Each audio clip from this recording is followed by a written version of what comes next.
People are angry about water. They're angry that despite paying the bills, they're still not always getting water supplies, and the rivers still aren't clean. The government's white paper set out what could be future legislation which will provide a chief engineer, proper checks on pipes and pumps, and a new regulator. And the government says it's very aware of what people are saying.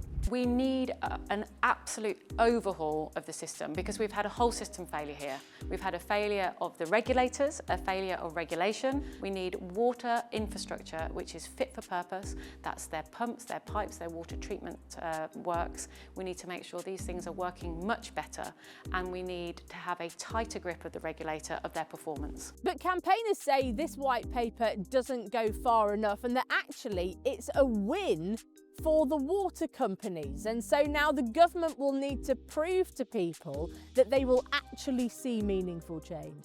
Regulatory reform is absolutely critical if there's going to be a change in the way water industry is managed and governed. However, if they only look at the way companies are, say for example, fined, or whether chief executives are maybe perhaps sent to prison, that may send a bit of a warning shot across the bows, but they've been talking about that for months, years even. What we really need to see is a complete reformation of the way water companies are owned and governed.